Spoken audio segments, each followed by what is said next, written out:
우리를 창조하시고 심히 기뻐하셨던 하나님 아버지, 우리를 사랑하셔서 주신 그 에덴 동산의 축복을 저희들이 다시 회복하기 원합니다. 예수 그리스도 안에서 새 에덴을 소망합니다. 새 에덴으로 나아가는 과정 중에 우리에게 다가오는 여러 가지 죄와 유혹이 있습니다. 저희들이 어떻게 하면 더 죄의 유혹을 이기고 살아갈 수 있을지 본문을 통해 마음에 깊이 새길 수 있도록 도와주시고 하나님의 말씀에 지배를 받는 한 주간의 삶이 되게 하여 주옵소서. 예수님의 이름으로 기도드립니다. 아멘. 로마의 유명한 정치가요, 또 훌륭한 장군이었던 마르쿠스는 탁월한 군사적 지적 능력을 가지고 온 세계를 다 정복했다고 합니다. 그런데 딱 하나, 유혹은 정복하지 못했다고 합니다. 그는 이집트 여왕 클레오파트라 여왕을 소환해서 문책하려고 했지만 클레오파트라의 그 미모에 빠져서 그녀를 사랑하게 되고 그래서 나라를 큰 혼란에 빠뜨리게 됩니다. 그때 한 젊은 교사가 마르쿠스에게 이렇게 말했습니다. 오 마르쿠스, 이 엄청난 아이야, 세상을 정복할 순 있어도 유혹은 이기지 못하는구나. 오늘 우리가 이 마르쿠스의 이야기를 마음 깊이 새기기 원합니다. 여러분들도 마르쿠스처럼 어떤 탁월한 지혜와 능력이 있을 수 있지만 아무리 지혜롭고 훌륭한 분도 유혹을 다 간파할 수는 없습니다. 교회에서 아주 믿음이 신실하여서 훗날 집사, 장로, 권사, 또 선교사, 전도사, 목사가 된다 하더라도요, 유혹에서 완전히 자유한 사람이 있을까요? 아니요, 우리는 다 연약함이 있고 그 연약함을 유혹이 파고 들어올 때면 넘어지기 쉬운 게 우리입니다. 참으로 훌륭했던 목회자님들, 선교사님들도 때때로 크게 넘어지는 경우들을 우리가 보게 되는 것은 경건을 위해 그렇게 주의하는 사람들도 한순간에 넘어뜨릴 정도로 유혹은 강한 힘이 있음을 우리에게 알리는 것입니다. 그러므로 우리가 항상 죄의 유혹에 대해 경각심을 가져야 할 것입니다. 그리고 유혹에 대해 연구해야 할 것입니다. 유혹은 어떤 방식으로 우리에게 찾아올까? 유혹의 시작은 무엇일까? 유혹은 어떤 단계를 거쳐서 우리를 사로잡을까? 유혹에 빠져 죄를 짓기 전에 어떤 전조 증상이 먼저 있을까? 이것이 오늘 본문의 기록 의도 중에 하나입니다. 오늘 본문은 죄의 유혹이 어떤 단계로 진행하는가를 알림으로써 우리로 하여금 유혹을 알고 죄에 빠지지 않게 하기 위해 기록되었습니다.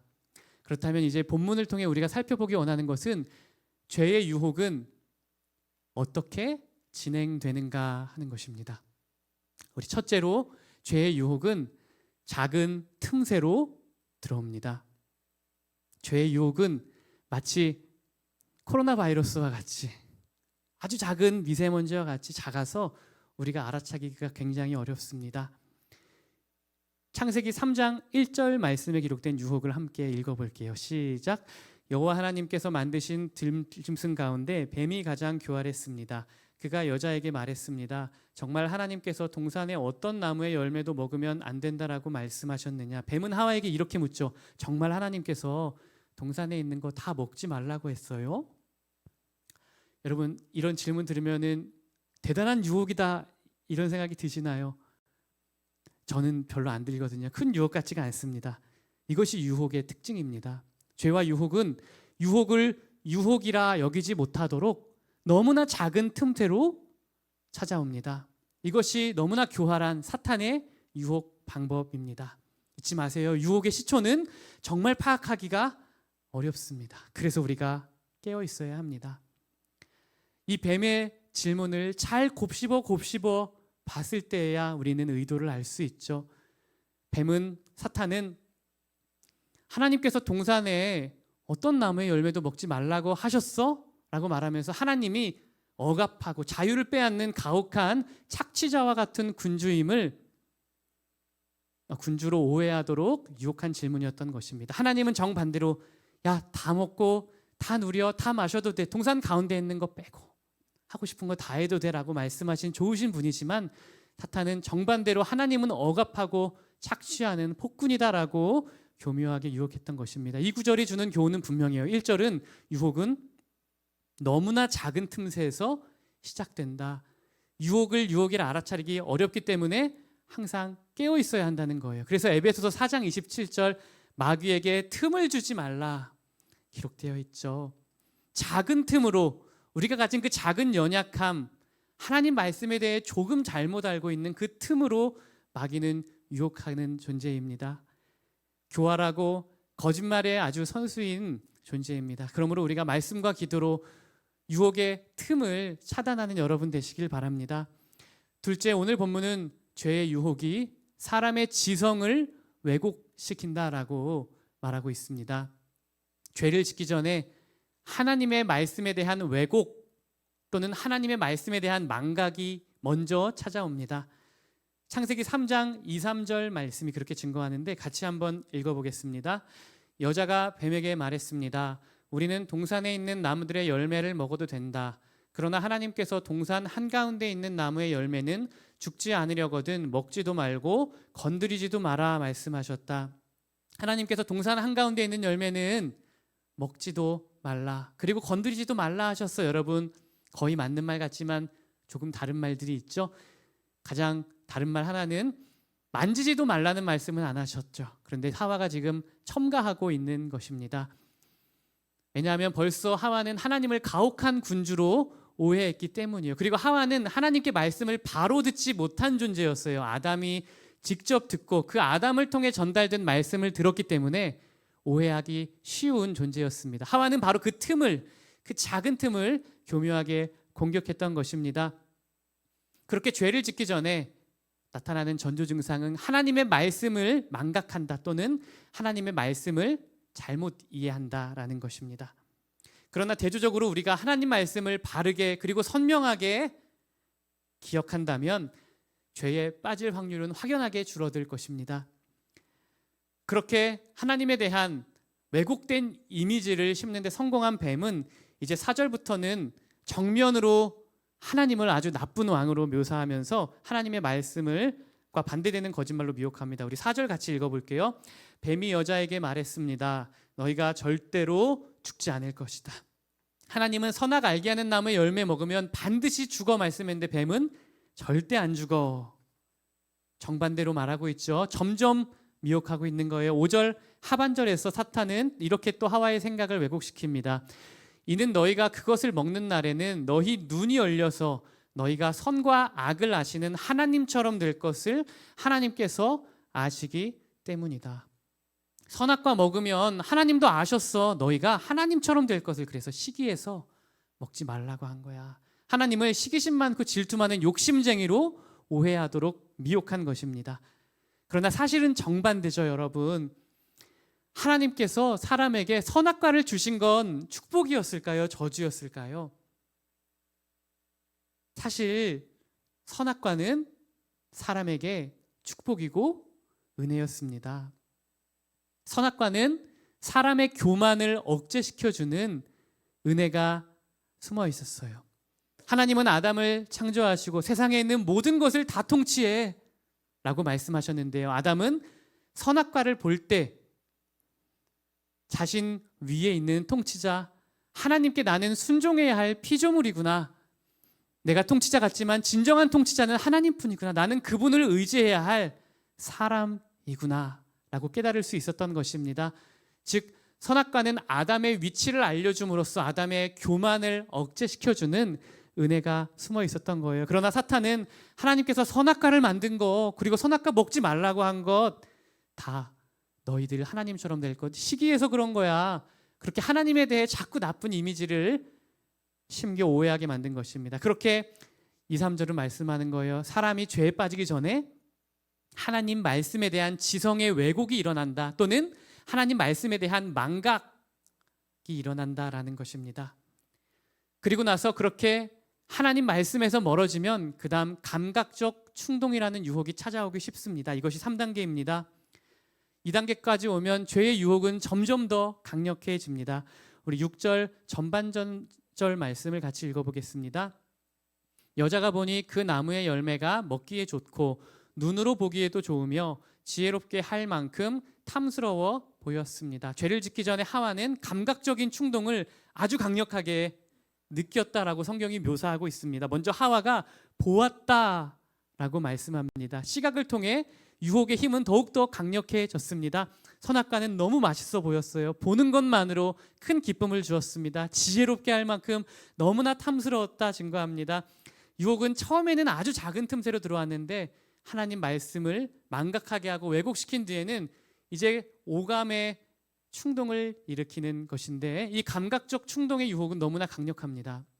여러분, 우리가 곰곰이 생각해 보면 우리가 어떤 의지적인 결정을 내릴 때 가장 큰 영향을 미치는 마음의 기관은 감정입니다.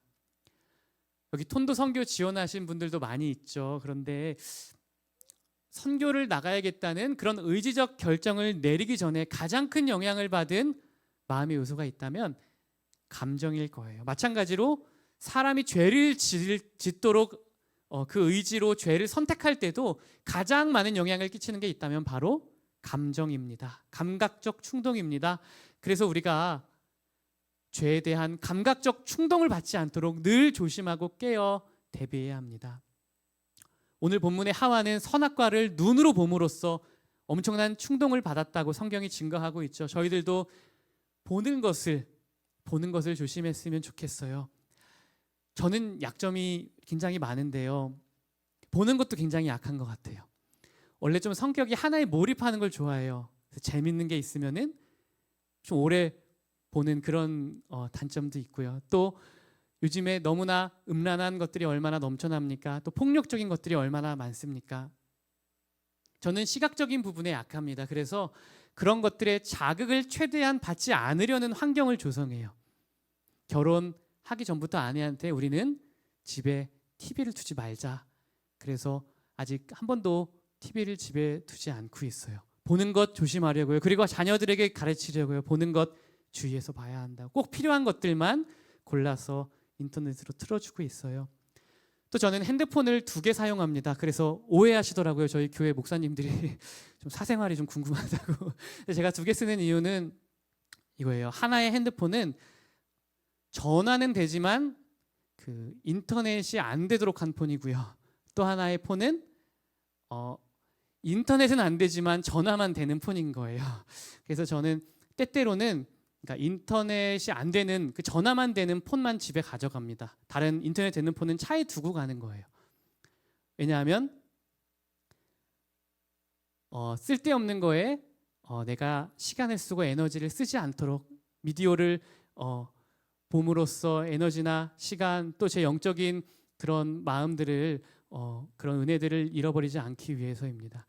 좀 불편할 때가 가끔 있긴 해요. 그래서 사람들이 왜 이렇게 사냐고 이렇게 이야기하기도 해요. 그런데 여러분, 이렇게 미디어를 절제하면 또 미디어에 노출되지 않는 환경을 좀 이렇게 만들면 불행할까요?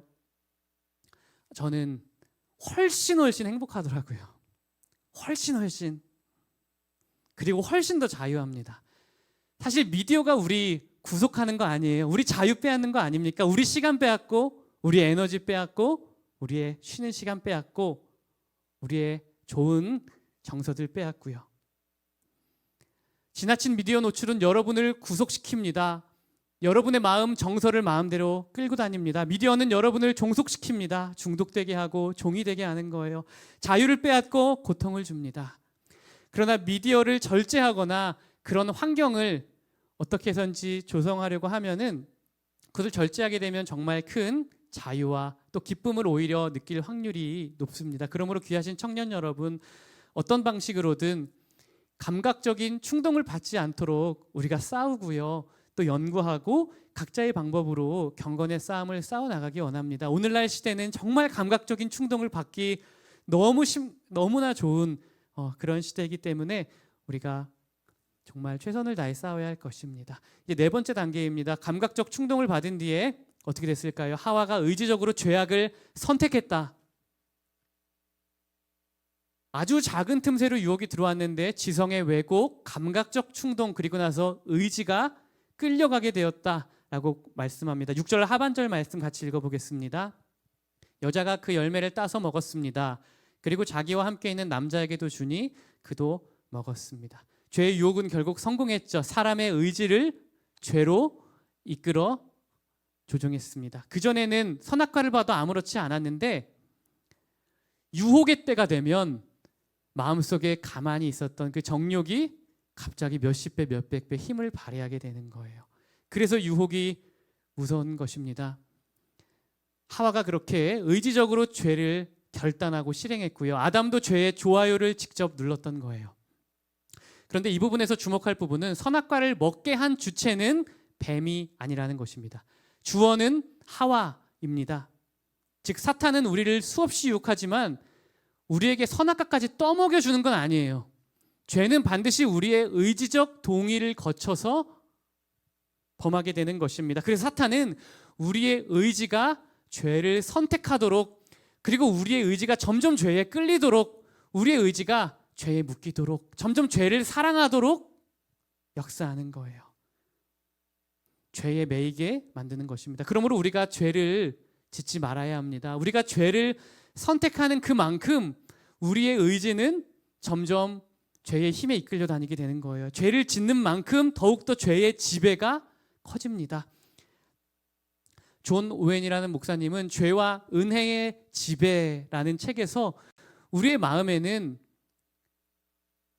죄의 지배가 있고 또 은혜의 지배가 있다라고 이야기를 해요. 신자의 마음은 이제 성령님의 은혜가 주도적으로 지배하게 되었지만 여전히 죄가 강한 영향력으로 우리를 이끌려고 한다고 고백합니다. 그런데 우리가 죄를 먹을수록 그 죄의 지배력은 더 커지는 거예요. 죄의 힘이 더 커지는 거예요.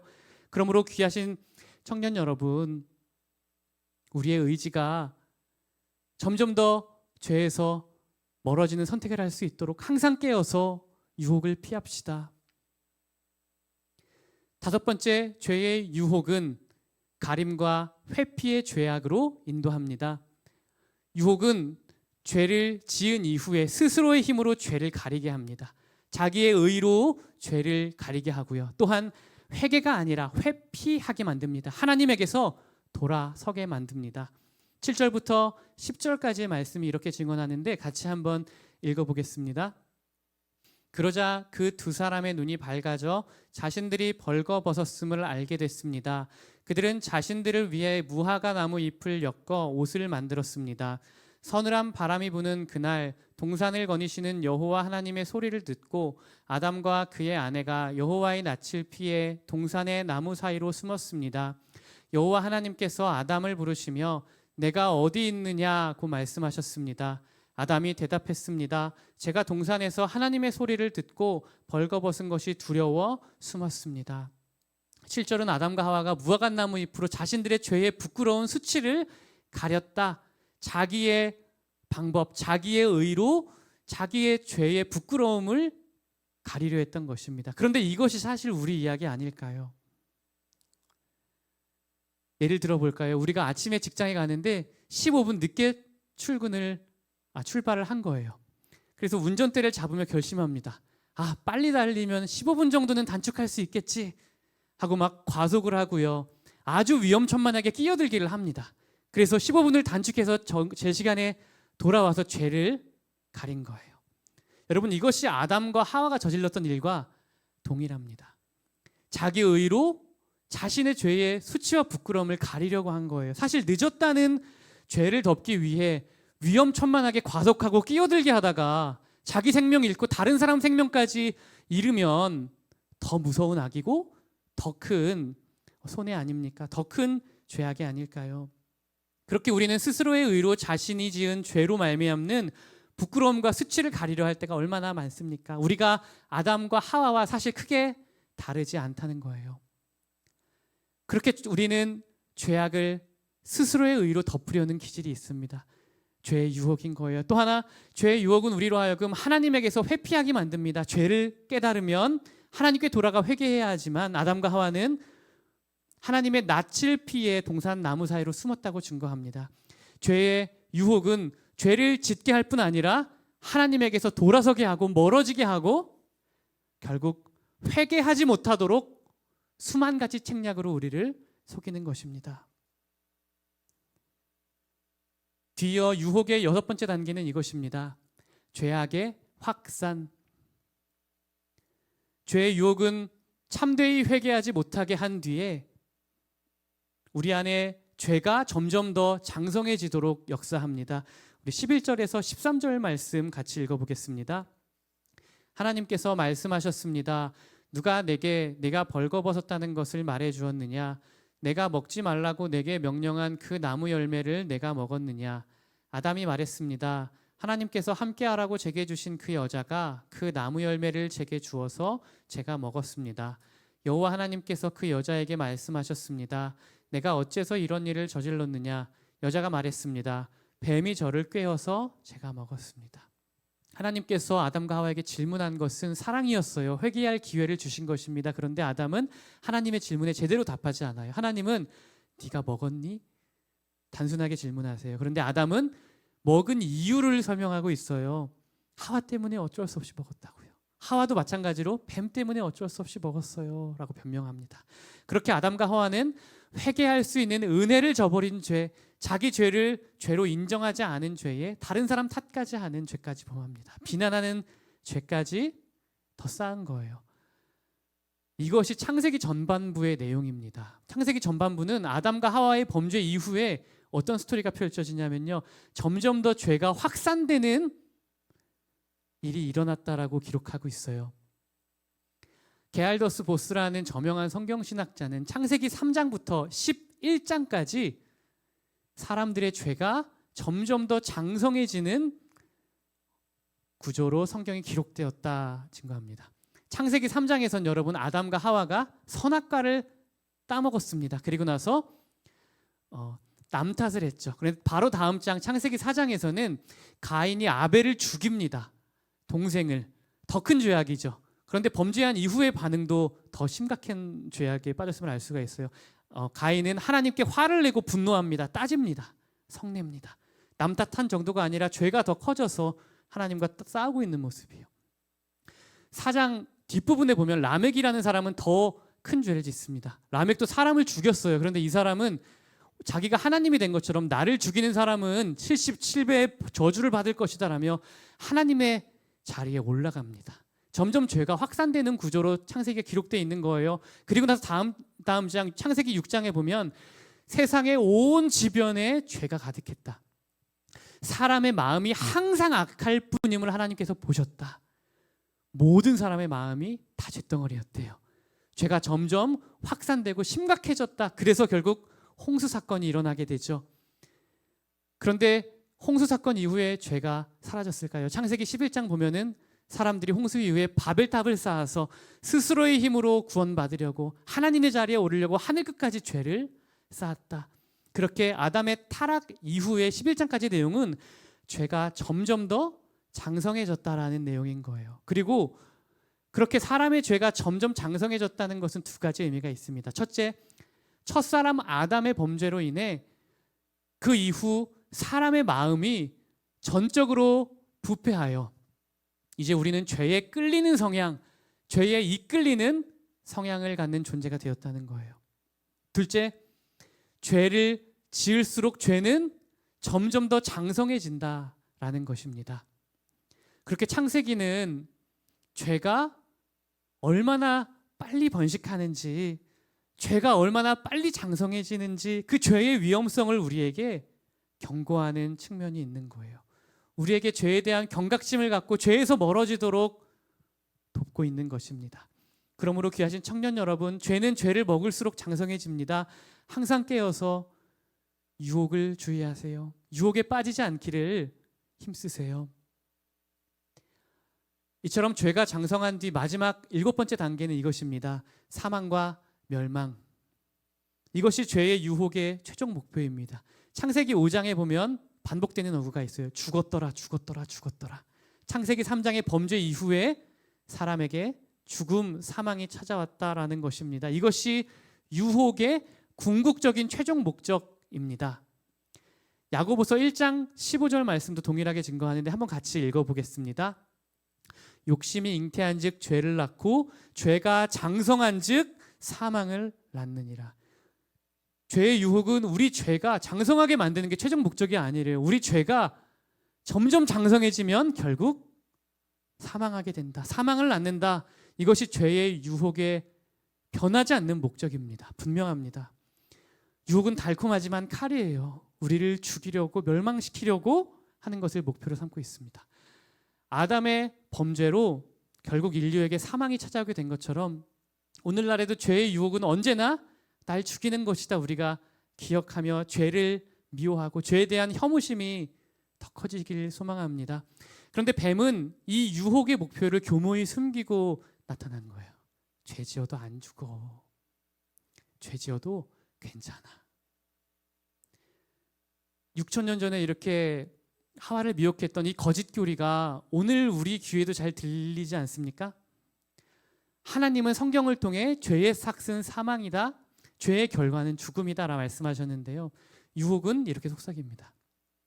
죄 지어도 안 죽어. 죄 지어도 괜찮아.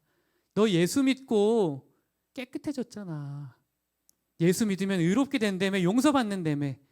이번에 죄 짓는 것도 너 용서받을걸? 너 지금까지 죄 지었을 때 큰일이 있었어? 괜찮았잖아. 죄 지어도 괜찮아 라고요. 이 사탄의 유혹은 6,000년 전이나 오늘이나 동일합니다. 우리가 정말 주의해야 되는 건 죄를 가볍게 여기는 마음입니다. 예수님을 믿음으로 우리가 죄를 용서받고 의인이 된 것은 이제 선한 일을 열심히 하는 하나님의 백성이 되게 하기 위함이래요. 주님이 우리를 씻겨준 건 마음대로 살아가 아니라 이제는 좀 다르게 살자. 죄의 궁텅이에 그만 빠지고 이제는 좀 거룩하게 살아보자. 더 아름답게 살아보자. 이게 복음의 목적인데 사탄은 속이는 거예요. 너 복음 믿잖아. 의인이라며. 죄 지어도 괜찮다고. 여러분, 이게 별거 아닌 것 같은데 정말 위험한 신앙 상태입니다. 청교도 신학자 존 오웬은 그의 책 죄죽임에서 이렇게 말했는데 제가 읽어드릴 때 같이 읽어주시면 좋겠습니다. 어떤 사람이 하나님의 은혜와 자비를 핑계로 내세워 아무 가책 없이 일상적인 죄를 집어삼키고 먹어버린다면 그 사람은 하나님의 은혜를 방탕으로 바꾸는 위험에 빠져 있는 것이고 죄의 속임에 넘어가 마음이 강팍해져 있는 것입니다. 은혜의 교리를 죄를 묵인하는 데 사용하는 것은 신앙의 근간을 뒤흔드는 최대의 배반입니다. 우리가 사는 이 시대에 배도에 빠진 대부분의 신앙인은 바로 이 문 앞에서 떨어져 나갔습니다. 어떤 사람이 하나님 좋으신 분이야, 하나님 은혜롭고 자비로운 분이야 라는 걸 내세워서 그 하나님의 자비를 통해 오히려 죄를 짓고 더 악하게 산다면 아주 위험한 상태래요. 복음의 은혜를 오히려 이용해서 방탕의 수단으로 삼는 사람은 강팍해진 마음 가진 사람이다. 뒷부분에는 이 사람들은 배도한 사람들이다 말하고 있어요. 여러분, 배도하면 신사참배한 사람들 떠오르죠. 그런데 오웬 목사님의 논지는 이것입니다. 예수 믿으면 죄 용서받는다는 복음, 아멘, 믿어요. 정말 진리입니다. 그런데 삶에서 그 복음을 이용해서 주님이 용서해 주시니까 죄를 가볍게 여기고 죄를 더욱 삼키는 사람들은 배도한 사람이라는 거예요. 참된 구원에 이르는 믿음을 가진 사람이 아니라는 것입니다. 우리가 죄에 대해 어떻게 생각하는가를 점검해 봐야 돼요. 미국 오클라호마 에이다의 제일 침례교회에서 열린 부흥회 때 한 시각장애인 복음 가수가 이렇게 간증했어요. 10살 때 저는 아버지와 사냥을 나갔습니다. 그날은 주일이었어요. 엄마는 주일 예배 드리자라고 권면했어요. 그런데 아빠는 이번 딱 한 번 주일 어긴다고 별일 없을 거야. 걱정할 거 없어 말했어요. 그래서 아빠와 저는 사냥개에서 토끼 한 마리를 발견했습니다. 아버지는 저를 남겨두고 급히 토끼를 뒤쫓았어요. 그리고 나무 사이에 어른거리는 한 물체를 발견하고 총에 방아쇠를 빵 당겼어요. 제 머리카락을 토끼의 꼬리로 착각한 것입니다. 그날부터 저는 시력을 잃었습니다. 그러나 우리 가족은 이 일로 모두 구원을 받았어요. 제 눈을 잃고 그 대신 구원을 받았으니 얼마나 감사한 일입니까? 여러분, 이 간증은 너무나 은혜로워요. 하나님은 우리의 고난도 선으로 바꾸십니다. 그런데 이 간증 속에서 사탄의 유혹이 뭐였어요? 딱 한 번뿐인데 뭐, 오늘날에도 사탄은 죄 짓기 전에 딱 한 번뿐인데 뭐, 지금까지 괜찮았잖아, 속삭이는 거예요. 여러분, 딱 한 번뿐이다 라는 이 거짓말에 속지 마시기를 바랍니다. 그 음성에 속으면 딱 한 번뿐인 그 순간, 그 죄로 인해서도 우리는 정말 비참한 나락에 떨어질 수가 있어요. 성경은 딱 한 번의 죄로 정말 인류에게 사망이 찾아왔다고 경고하고 있는 거예요. 그렇게 오늘 본문은 죄가 얼마나 위험하고 심각한 것인가 경고하는 거예요. 죄의 유혹이 얼마나 위험스러운가, 죄의 유혹이 얼마나 간교하게 찾아오는가, 얼마나 교활한가, 죄의 시초는 얼마나 알아차리기 어려운가, 죄의 유혹은 얼마나 많이 우리 지성을 미혹하는가, 우리 감정을 얼마나 충동하는가, 죄의 결과가 얼마나 비참한가, 죄를 지으면 얼마나 죄에 속박되고 죄가 장성해지는가, 죄의 최종 목표는 얼마나 두려운가. 그러므로 귀하신 청년 여러분, 항상 깨어서 유혹에 대비합시다. 항상 깨어서 이 유혹의 단계들을 우리가 기억합시다. 우리가 온전할 수는 없지만 주님께서 말씀을 통해 도와주시는 거예요. 돌이킬 수 있도록, 다시 죄에 대한 기준을 높일 수 있도록. 그때 복음에 대한 감격도 살아나고요, 더 하나님을 사랑하게 될 것입니다. 여러분의 삶의 영적인 기쁨과 활력이 회복될 거예요. 우리 같이 찬송할 때에 우리를 너무너무나 사랑하시는, 우리를 보고 심히 기뻐하시는 그 하나님께 기쁨으로 돌아갔으면 좋겠어요. 하와는 하나님 오해해서 사실 범죄했죠. 하나님 악한 폭군과 같다가 여긴 거예요. 그러나 하나님은 너무나 그들을 사랑하셨고요, 그 이후에도 그들을 버리지 않으셨습니다. 우리의 삶도 마찬가지죠. 얼마나 셀 수 없이 하나님 우리 사랑해 주셔서 이 자리까지 왔습니까? 우리를 너무나 사랑하는 그 주님께 우리가 진실하게 회개하는 시간 되었으면 좋겠습니다.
변치 않네. 여호와께 돌아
버리지 않네.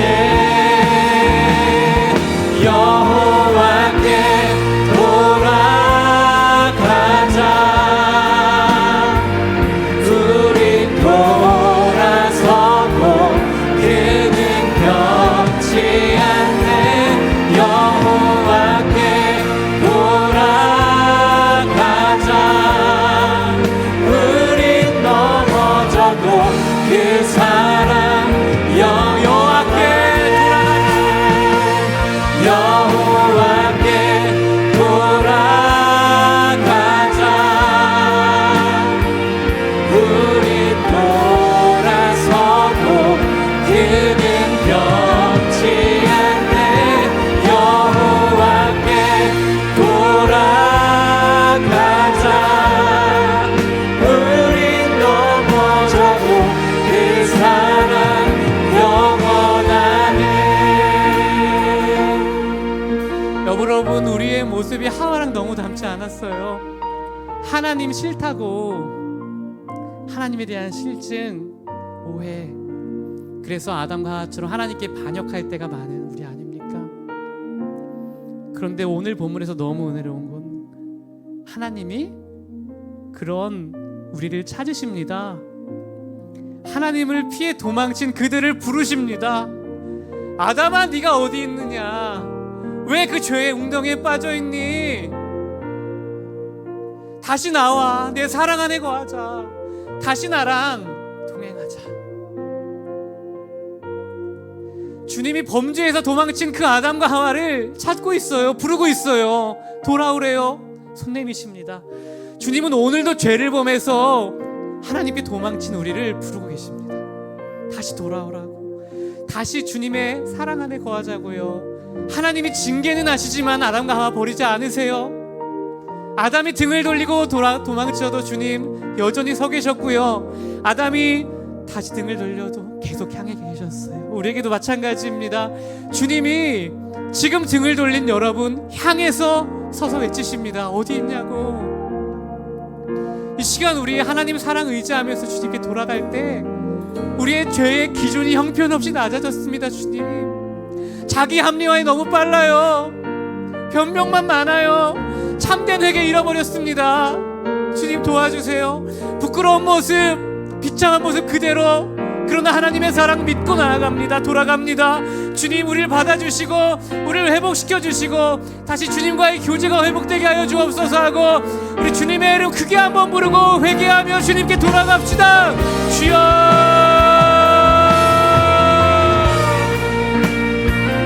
하나님 아버지, 우리가 바로 아담과 하와입니다.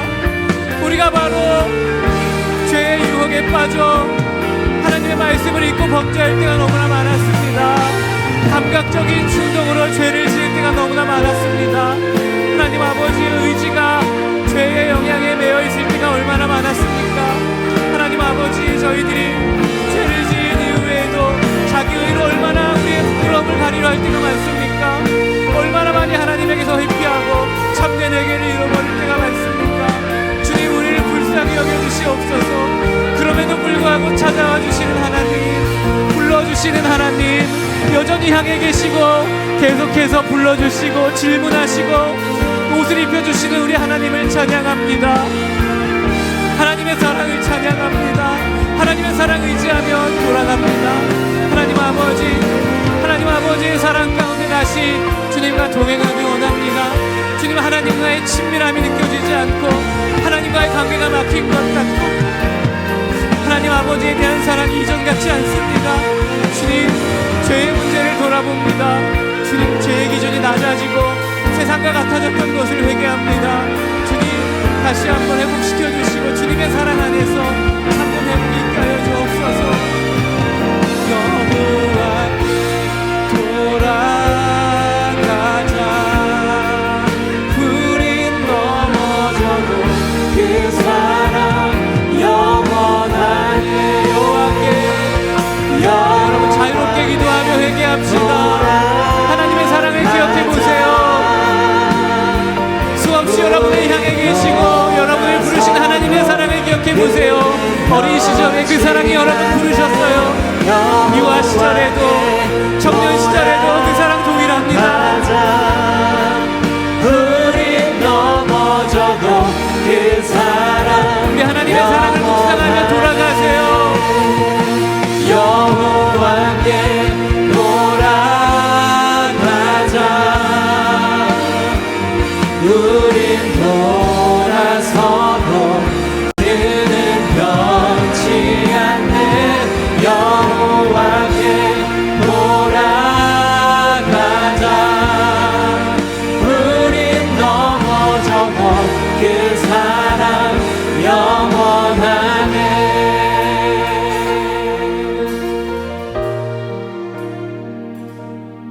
우리가 참된 회개를 위해 한번 묵상으로 이번에 기도했으면 좋겠습니다. 여러분, 회개는 그냥 하나님께 죄 고백하는 게 끝이 아니죠. 회개는 변화죠. 변화. 입술만의 고백 회개 아니죠. 입술만의 고백으로 예수님 주로 시인하는 것 참 믿음 아니죠. 진정한 마음의 변화, 그 진실함이 있어야 하죠. 우리의 지성이 하나님 원하시는 생각으로 변화되길 기도합시다. 다시 말씀으로 돌아갑시다. 작은 틈 메꿉시다. 말씀으로. 그리고 기도합시다. 우리의 정서가 주님 사랑하는 정서로 변화되도록, 죄에 대해 더 미움을 갖도록 우리의 마음 돌이킵시다. 우리가 너무 많이 빠지는 그 연약함, 그 틈은 무엇일까요? 그 죄는 무엇일까요? 온전할 수는 없지만 우리가 돌이키고자 하는 그 강렬한 소원이 이 시간에 생기길 원합니다. 그렇게 참되이 회개합시다. 온전할 수는 없지만 돌이키는 게 회개예요. 마음을 돌이킵시다. 주님이 우리는 돌아섰지만 그대로 계시니까요. 그 사랑 때문에 계속 기다려주시니까요. 감사함으로 돌이킵시다. 이 시간에 우리 기도할 때 내가 돌이켜야 할 부분 무엇일까요? 하나님께 질문하면서 우리가 작은 소리로 한번 기도하겠습니다. 진실한 마음으로 하나님께 우리가 회개해야 할 부분들 여쭤보며 참된 회개로 나아갑시다.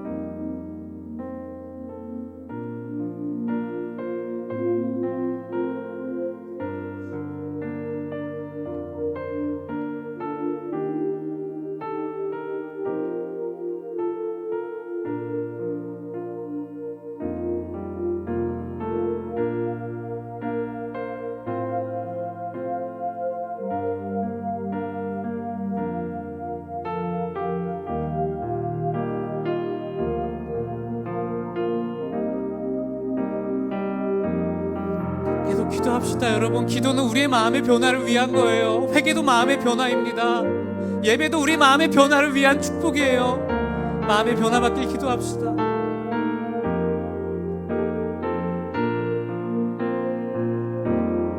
변화된 마음으로 변화된 삶, 변화된 말, 변화된 생활 양식 가지고 살아가도록 은혜를 구합시다. 온전치 못해도 돌이키는 것, 강렬한 소망이 있어야 돼요.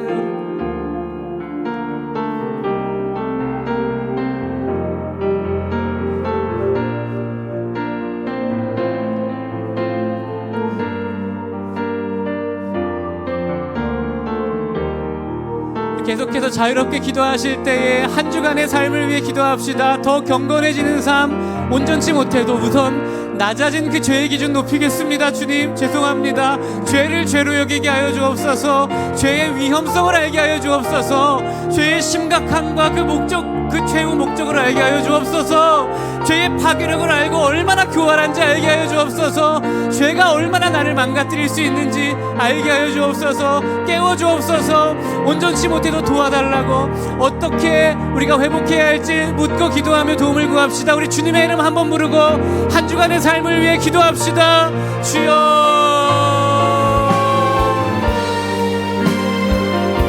하나님, 우리 한 주간의 삶 가운데 한 걸음 더 마음의 변화를 받기 원합니다. 조금이라도 더 하나님 마음에 합한 마음으로 변화되기 원합니다. 조금 더 죄에서 멀어지기 원하고 조금 더 하나님을 향해 가까워지기 원합니다. 주님, 어떻게 돌이켜야 할지, 어떻게 하나님께 돌아가야 할지, 하나님 아버지, 어떤 틈이 우리가 채워야 할 부분인지, 어느 부분에서 하나님 우리가 유혹에 자주 넘어지는지 알게 하여 주시고, 하나님 죄의 파괴력과 위험성과 죄의 참혹한 결과를 알게 하여 주시옵소서. 하나님 아버지 말씀대로 죄에 대한 경각심을 갖고 죄에 대해 깨어 있어서 하나님의 사랑과 복음의 감격이 더욱더 충만해질 수 있도록 도와주시고, 한 주간 주님의 사랑과 은혜를 더욱 깊이 경험하는 참된 회복과 그것이 참된 회개를 통해 일어날 수 있도록 인도하여 주시옵소서. 우린 돌아서도 그는 변치 않네.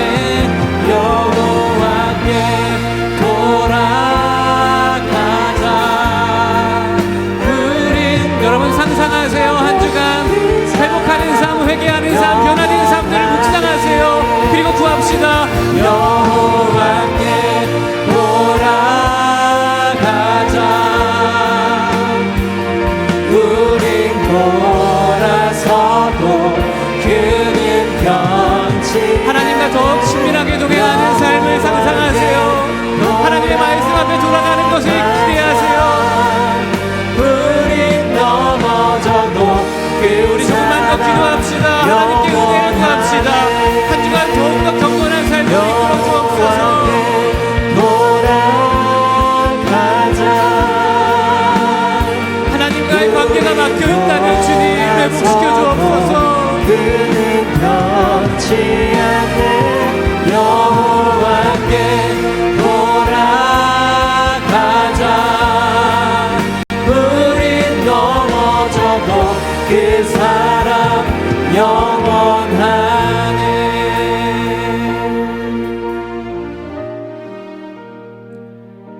하나님 아버지, 저희들의 회개로 의롭게 될 수 없음을 고백합니다. 예수님의 공로를 믿음으로 의롭게 됨을 믿습니다. 그러나 믿는 자로서 항상 구원하신 목적대로 회개하며 살아야 하지만 저희들이 회개를 잃어버리고 죄라는 그 암을 방치하며 살 때가 많았던 것 같습니다. 주님, 저희들이 항상 죄에 대해 민감하게 도와주셔서 하나님의 은혜와 사랑의 감격이 무뎌지지 않도록 도와주시고 복음의 감격이 회복되기 원합니다. 또한 저희가 아담과 하와처럼 수없이 유혹받을 때 많이 넘어졌습니다. 앞으로도 연약한 저희들입니다. 하지만 주님께서 그런 아담과 하와를 부르시고 회복하셨음을 믿습니다. 저희도 그 사랑 믿고 돌아가오니 주님 다시 저희들 회복시켜 주시고 아담과 하와 사건을 반면교사 삼아서 더욱더 매일 깨어서 죄와 싸우는 전쟁을 다시 시작하게 하옵소서. 예수님의 이름으로 기도드립니다.